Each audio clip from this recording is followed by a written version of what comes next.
A very warm welcome to all our viewers and welcome to a new episode of Windows. And in today's edition, we're delighted to be joined in the studio by our guest, Ms. Rana Ehab, our heritage researcher, who will be joining us in today's edition to discuss the latest developments regarding tourism in Egypt. A very good afternoon. Thank you so much for joining us, Rana, today. I was happy to be here. Thank you very much, Rana. Rana, right, so the Travel Await site has ranked Egypt the 17th most popular tourist destination for 2023 for the upcoming tourist season.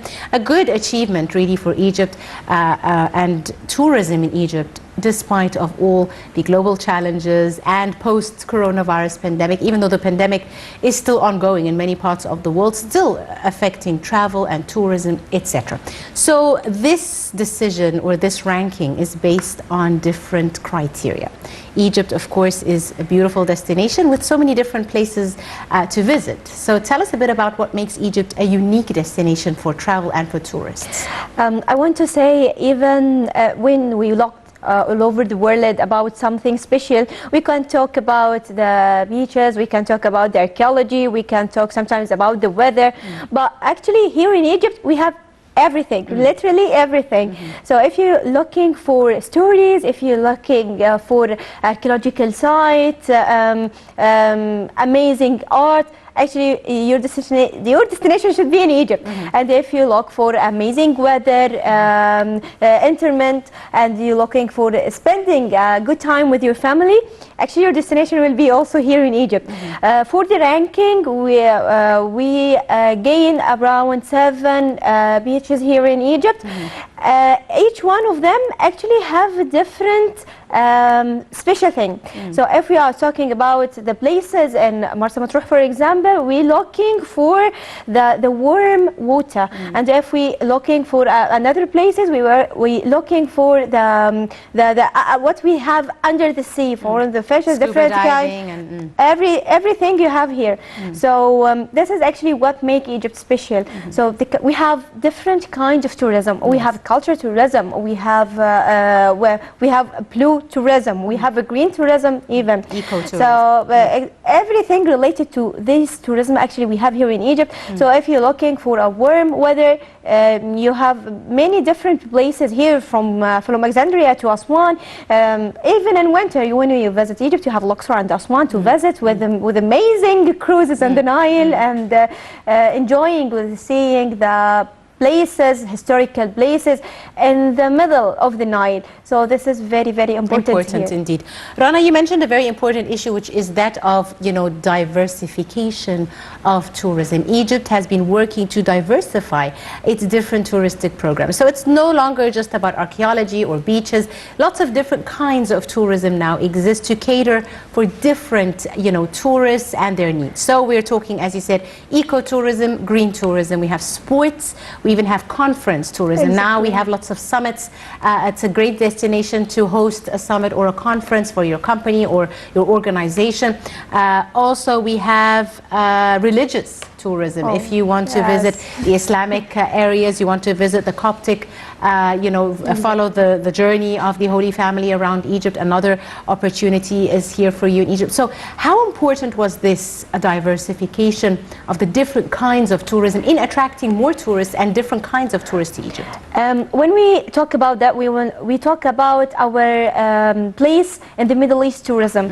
If you looked beside us, how the tourism in those countries is working, actually they just looking for one kind of tourism. Entertainment, basically. That's only. So that doesn't mean we didn't have an archaeological places around us that we have, but when we compare it between the heritage or the history of Egypt, Egypt is one.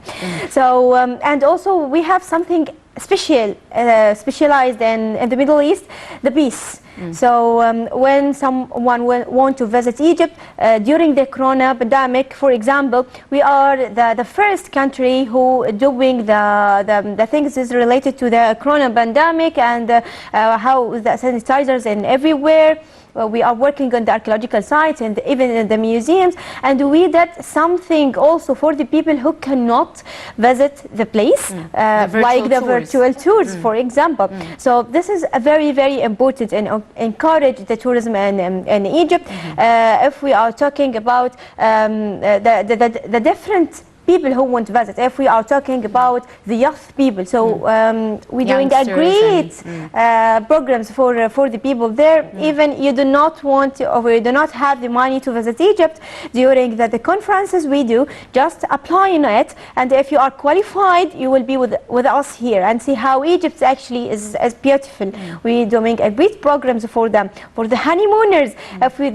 If they are working, looking for the peace and the places have no noise or something. Actually, we have a lot of them in Egypt, and the places could be not known, like Siwa or Sinai. All these places is very calm, and you can enjoy with your staying there. So that's what makes Egypt special forever. Right. So Rana, President Abdel Fattah al-Sisi has directed the Egyptian government ever since, the Corona era, post-Corona era, to support the country's tourism sector in light of the international developments, whether it's post-Corona or even the Ukrainian crisis, which has affected tourism as well from Europe. How important is this, and how can the country fulfill its target, making sure tourists are still flocking to Egypt and enjoying their stay?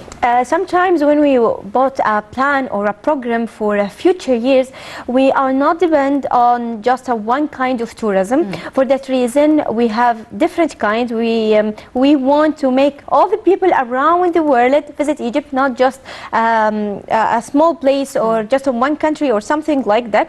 We play on different places and many kinds of tourism. We invite all the people from all the world, worldwide, to visit Egypt. When we are talking about those crises around the world that happened nowadays, we can make it just a kind of lower and price. We offer to them different packages from the tickets and this stuff, and actually it's played a very good things to encourage them to visit our country, even to stay during the crisis till it's finished in their country. Indeed. Right. So Rana, we've also seen seasons for tourism in Egypt. Speaking about the summer season, very popular destination for Arab nations, for Arab visitors. Is Egypt. We see lots of our Arabs, brothers and sisters, coming all the way from different Arab countries to spend their summer vacations in Egypt. What makes Egypt attractive for Arab tourism? The weather. It's related to them. Egypt is always near to those places, and they can understand us very well from our series and films. So our language to them is very easy to communicate with. We have something special in Egyptian people, that they are very kind to the visitors, and I think the most important thing when they are visiting the religious era, if we are talking about, for example, the Islamic one and Al-Azhar and Al-Hussein, they enjoying with the weather there. And also when we are talking about, for example, Ramadan nights, they prefer too much to spend their Ramadan here. It have completely different weather. I don't think there is another country or Arabic country in the world doing the same issues that we have, the lights, the decoration, even the talks itself. So, and also, it's different from the foreign people who's coming from all the world, and we treatment the Arabic or our neighbors different from the European one. So even in the tickets and in the staying and a lot of things. So that make Egypt for them, it's more like of a their second country. Home. Yes, more of a second home. Right, Rana, the Ministry of Tourism has also announced lots of measures to assist and facilitate issuing tourist visas for Egypt, and these measures have helped attract more tourists now that the procedures are much easier. Some of them are now online issuance. How important was that step? Because a lot of the times when we want to travel, you look at the country and see how easy will it be to get the visa, and if it's difficult, you're usually discouraged. So Egypt has taken lots of steps to encourage an ease of getting your visa. Yes, exactly. The ex-minister Khalid Al-Anani doing a lot of effort in doing this kind of visa issues, especially with the countries that we did not have with them a very strong communication. We are doing this online visas. During your arriving at the airport, if you have also a kind of different stamps in your passport, so you can enter Egypt easily. But I want to say, if we have something strong or some issues in the visas, this is for the safety of our country. So that make people not worry about that, and when they arrive to Egypt, feel very, very safe. So all of things related. And if you cannot visit Egypt, we have a lot of other things, like what we're doing in the virtual tour, for example. It will be easy, but we are welcoming all our visitors. Absolutely right. So as a heritage researcher, you said you specialize in anthropology. You said anthropology, yes? Archaeology. Archaeology. Beg your pardon. Archaeology, a very important, part of Egyptian tourism is cultural tourism. Ancient Egypt, ancient Egyptian sites are very, very popular, and people that have visited the usual temples, the Giza pyramids, etc., the Sphinx, still come back for more. Now, every once in a while, in the last couple of years or so, we've seen new discoveries in different archaeological sites all around the country, which is a great incentive for people that have already visited these places to come back, because there's always new things being discovered related to ancient Egypt. Tell us a bit about how this encourages people to come back again. Actually, we have some kind of problem, not only in Egypt, and all the world, when we are talking about the cultural tourism. So all the people, when they visit the pyramids, actually they will not visit it again. So we have another place to visit. When we are doing more discoveries here in Egypt, that make people ask us, where is the new excavation? This is the first thing. When they arrive to the airport, shall we visit the new excavation? And actually, some of them can be in the museums. It shows now, like that we have the big discovery in Saqqara. Now it shows in the Egyptian Museum in Tahrir, and other of them is actually under restoration. So because when it's under the ground, it's being there for thousands of years. So when they are going up there, so could be like chalked for the monument. I want to use some simple words. Chalked. So this is effect on the colors, effect on the even especially when we have this organic thing like wood or something. So it's effect on the color, effect on the wood itself. We discovered a lot of mummies, so the mummies need special treatment and different places, different treatment, equipments to preserve it and to make people show it. So when we arrived and we didn't see everything related to the excavation that we have, this is could be something very normal, because we want to save this monuments for more thousands new generations. So we do our best to preserve it. Thank you. And Rana, speaking about the different museums around Egypt, of course there's the main museum in Tahrir Square, and there's also the new Heritage Museum, very, very beautiful place where all the kings and queens were moved in a very, very, very attractive procession that the whole world witnessed. How does such marketing events and propaganda and very main events like the moving of the kings and queens to the New Civilization Museum really leave an impression with people that are watching and that decide that they will come and visit the country? I think from this festival and from this propaganda, the people walking on the street singing the song of the ancient that related to the ancient Egyptian in that time. So this is a very good thing. And we are talking about the museum itself and the amazing objects, the amazing display for the monuments. And we have something that we didn't have before in any Egyptian museum, that we have a screen. A screen shows how ancient Egyptian people using these things. For example, the chariots of the King Tutankhamun. Yes. Exactly. How it's working, how it's complicated, the tools they are using in making this masterpiece. And if we are talking also about the things related to the astronomy, watches or something like that, how it's working. When we see the objects, it's okay. it's okay, we see it, but when we see how it's working in the ancient graphics, time, yes. exactly, Yes. the videos, the motions, it touches our hearts, and now we are very, very proud of our civilization and our culture. So forever, behind each wall and each piece in Egypt, we have a great story. We are looking for this, and we are want to tell this story to our generation, to our children, for ourselves. For example, we are working a lot to just see how it's working in ancient Egypt and make it in a video. Let's take a lot of time, a lot of researches. So that way, what make the Civilization Museum is a special between the museums all around Egypt, and also for the mummies. We have 22 mummies there related to the most important royalties during the Egyptian dynasties in all the world. So, for example, we have Thutmose III, the Emperor Thutmose III, if I want to mention him.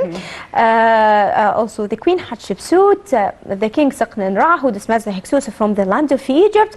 We have varieties, and we have stories for each one of them. So when we entering this place, we feel calm, and we feel now we have to respect all the mummies in front of us, because they are the rulers of Egypt one day. They're rulers, and their children and their relatives, the whole families. There's families, you know, that are there. And speaking about still museums, I don't want to move from this topic yet, because there's the Grand Egyptian Museum, another mega project, the GEM, as we like to call it here affectionately. The Grand Egyptian Museum expected to be inaugurated very, very soon. Another main attraction for tourists. How do you see the GEM in really changing the visits and the kind of exposure to ancient Egypt? So the Grand Egyptian Museum, at the beginning, it will be the largest Egyptian museum in all the world, because we have more than Egyptian museum, not only in Egypt, and all the world, in Germany and France and all of these countries. But when we are, this is the largest one, and it will have something different from other museums that we didn't have, like a place for children, teach them about the ancient Egyptian children museum. We have a theater, we have a cinema, we have also amazing technology that are used in these places to make your visit easy and happy, just not only to visit a place or a museum, something, okay, we can visit any place else, but when you enter the Egyptian Museum, you will find a lot of things you didn't find in any museum here in Egypt. So it will be a mega project here. We are working and this for a long time, even in the display or in the shows itself. The labels, everything there will be completely different. And when the Egyptian Museum, Grand Egyptian Museum, it was opened, we will find for the first time from 100 years, I think, the whole objects of King Tutankhamun in one place. So you can see everything related to this boy king. Related to each other, how it's his life, when he died, the things he used in his daily life, and a lot of things related to his jewelry and his amazing mask. Yes, so it's all on display, absolutely right. Rana, speaking, I want to move to conference tourism, especially because Egypt in November will be hosting a very, very important conference, which is the COP27 in the Red Sea resort city of Sharm el-Sheikh. Another wonderful opportunity to show off our Red Sea and our resorts, as well as the beach tourism. A very important part of tourism in Egypt is beach tourism. How do you see conferences working towards more exposure about our beautiful beaches? We have here in Egypt also the most largest conference hall in all the Middle East. Yes. So this is important. And I look at for this kind of tourism from a different perspective. So if we welcoming a mega project or a mega conference like the COP, that means we encourage our people from all the world to doing their conferences there. Actually, I see choosing the Sharm el-Sheikh as a destination for this conference is very important, because we have a lot of things in Sharm el-Sheikh. We have the beaches, we have the calm, we have also museums. So the Museum of Sharm el-Sheikh, which is include a very and amazing pieces that are taken from different countries and places here in Egypt. So it's important inviting the people from all the world to this place to show off how our country is beautiful and amazing, and we have the powerful to do everything related to the world. So it's a good point for us actually. This is not our first time.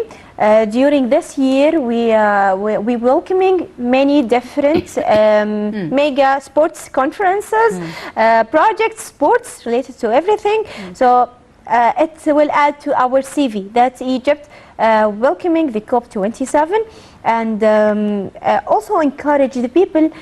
We have a conferences now related to COP and archaeology. So this is also amazing because it's open different doors for the people to think, to excavate, also to see how we can solve this problem, because it's affect actually not affect only in our in the human, it's affect also in our human beings sometimes. So it's important indeed, and a way to shed so much light on the issues related to climate change, which is affecting everything, even tourism, all around the world.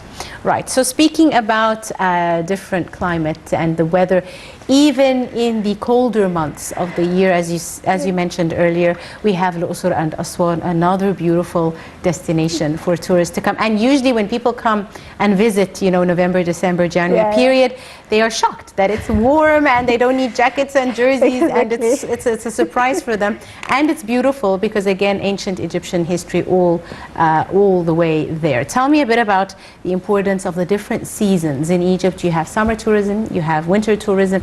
Throughout the year, you have suitable places for tourists to visit. Yes, actually in summer, so people like to be on the sea, in the Mediterranean Sea, or on the Red Sea too, and they are also enjoying taking the cruises in the Nile. And in the winter we have all Upper Egypt actually, not only Luxor and Aswan. We started from Bani Suef to Mania to Luxor and Aswan, so all of these places. So they are enjoying. So when we are talking about, for example, the Arabic tourism, they are visiting in this time because it's the same of the schools and universities vacation, so it's suitable for them. And maybe in the other different in European and American places, it's kind of different. So they are loving to come Egypt in the winter. They are enjoying too much to visit Luxor and Aswan. So some of them, when they are visit Hurghada or Sharm el-Sheikh, they wish to visit actually Luxor and Aswan, and it's open for them. What make Luxor and Aswan is special, actually the colored temple, the walls, the great columns. When they say for the first time, wow, it's a great. It's not like when we see us in the television, because it's completely different. So you can enjoying the color, and also hearing the stories from your tour guide, and you imagine the people from the scenes. When you see the scenes and your tour guide is talking about that, you actually feel like ancient Egyptian people living in this time and in this era, what they are doing at that time. And actually not only the archaeological places, Luxor and Aswan have natural scenes. It's actually amazing. And the Nile River, it looks like a sea, not like an ordinary river. And also just amazing when you see the river by your eyes. Some of them, they want actually to drink directly from the water of the Nile River. It's completely clear. You can see the big smile on the Egyptian people, and they are, when they are happy to selling you some souvenirs and do stuff. You have a different temperature here. You have different souls. This is not available in a lot of countries around the world. I think it's impossible to find something or this soul in any country in the world. Absolutely. Rana, just to wrap up very quickly, what are your expectations for the upcoming tourist season for the next year? What are your hopes as well for tourism in Egypt? I hope from tourism of Egypt become more development, and we still have a lot of archaeological sites. We have to put it actually in the tourism plan for from the tourism countries, and also the touristic places who make their tours or their plans for the people when they are visit Egypt. And actually we are doing our best now to make many kind of places and the UNESCO list, and it's very important when we are talking also about the religion tourism. Upcoming soon UNESCO list, we will have the Holy Family tours. It will be a great effort from Egypt, and we are working on that now. And also I hope that the market of the Egyptian tourism will be developed during the next years, because we have actually a sustainable plan, and the sustainable plan will help us to make people see Egypt with a different side, and the people who visit Egypt will come to visit it again. Absolutely. I'm afraid that's all the time we have for today. I'd like to thank you very, very much, Rana Ehab, our heritage researcher. Thank you so much for coming in and for joining us. Thank you so much, Rana. Ladies and gentlemen, that wraps up today's edition of Windows. You were in the company of myself, Angie Meher. Many thanks for watching.